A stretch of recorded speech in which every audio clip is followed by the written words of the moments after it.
नाज़रीन, सिंध में पानी की तारीख़ी खोट सबब सिंध की ज़राइत के खरबे रुपयनि जे नुक़सान पहुचण जो अंदेशो पैदा थी पियो आहे। तफ़सील ॿुधाए रहियो आहे इरफान बुघियो। सिंध में तारीख़ी पानी खोट सबब हेसि ताईं ज़राअत खे 150 अरब रुपयनि जो नुक़सान पहुचण जो काथो लॻाए पियो वञे ऐं जेकॾहिं सूरतहाल बरक़रार रही त इहो नुक़सान 500 अरब रुपयनि ताईं पहुचण जो अंदेशो पैदा थी पियो आहे। चवनि था त ईअं लॻे थो केले जे फ़सुल में वञे त लॻे थो जहिड़ी बाहि लॻी वई हुजे, हुते वञो बोणनि ते लॻे थो जहिड़ी बाहि लॻी वई हुजे। हिन टाइम ते तव्हांखे तख़मीनो लॻाइणो पवंदो त नुक़सानु केतिरो थियो। असांजे हिसाब सां घटि में घटि 150 अरब रुपए जो आबादगारनि जो सिंध में नुक़सान थी चुको आहे। हिन वक़्तु जॾहिं सिंध खे 1.25 लख क्यूसिक पाणी मिलणु घुरिजे हा, उते कोटली बैराज जी अप स्ट्रीम ताईं फ़क़ति 5000 क्यूसिक पाणी पहुची रहियो आहे। सिंध अंदरि पाणी खोट जे ॿियनि सबबनि में पंजाब तरफ़ां फ्लड कैनाल्स वहाइण, वाबडा तरफ़ां तरबेला में पाणी ज़ख़ीरो करण सां गॾु पाणीअ जी गैर मुनसिफ़ाणी विर्छ बि शामिल आहे। सिंध गवर्नमेंट सच्चाई ॾेखारे, ईमानदारी ॾेखारे, असांजो आपाशी खातो उन जा ऑफिसर ईमानदाराना किरदारु अदा कनि त जेकॾहिं असां वटि 30 सैकड़ो पाणी हुजे उन जी मुनसिफ़ाना विर्छ थिए त आउं सम्झां थो सिंध में जेका खोट आहे उन ते कंट्रोल थी सघे थो। उन तव्हां हिकिड़ो मिसाल इहो ॾियां, सखर बैराज अप स्ट्रीम ते जेकॾहिं 32,000 क्यूसिक बीठो आहे पाणी, उन मां 6,000 क्यूसिक छॾीनि पिया, बाक़ी 26,000 क्यूसिक सखर अप स्ट्रीम ते बीठो आहे। बराबरि किराए सघंदा, पर उन सां गॾु नाहली जो वॾो उनसर आहे।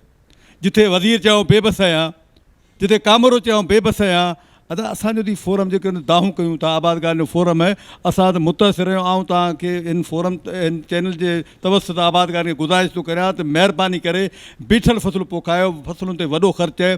जिथे 10,000 रुपया बोरी DAP जी हुजे, जिथे डीज़ल महांगो हुजे, जिथे 3,000 रुपया बोरी यूरिया जी हुजे, उहो ॿिज महांगा हुजनि ऐं उहे नकुली ॿिज हुजनि, उहे महिरबानी करे अॻिते पंहिंजो ख़र्चु न कनि, पंहिंजी प्लानिंग पंहिंजी मनसूबाबंदी सां हलनि। हिन सूरतहाल जो हिकु बुनियादी हल 1991 वारे ठाह ते अमल कराइणु आहे, पर बदकिस्मतीअ सां सिंध सरकार 1991 वारे ठाह ते अमल कराइण में नाकाम ऐं गैर संजीदा नज़र अचे थी। 91 अकॉर्ड उन ते अमल नथो थिए।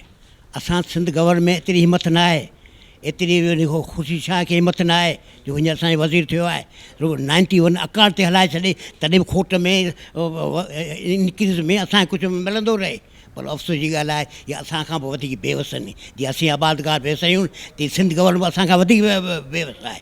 जेसि ताईं 91 अकॉर्ड ते न हलंदो, तेसि ताईं असांजी दुआऊं अमी ॿुधंदा रहंदा। हाणे हींअर अॼु 10-11 ॾींहं आहे, 10-11 ॾींहं थियनि मथां पाणी कोन खुलियो आहे। उहा रोटेशन हाणे इहो ॾाढो मुड़सी जेका आहे न, इहो त आबादगार हेठियूं त तबाह थी वेंदो, अॻे ई तबाह थिया पिया आहियूं। बाक़ी जेको हाल आहे सो बि ख़तमु थी वेंदो। हाणे इहो रोटेशन में असां वटि महीने में पाणी 15 ॾींहं जेको ईंदो, 15 ॾींहं असीं सभु ज़मीन त कोन था आबाद करे सघूं न। सिंध जे आबादगारनि मुतालबो कयो आहे त सिंध खे आफ़त सटियल सूबो करार ॾेई नंढनि आबादगारनि जा कर्ज़ मुआफ़ कया वञनि। कैमरामैन यासिर कुराई सां गॾु इरफान अली बुघियो, आवाज़ न्यूज़, हैदराबाद।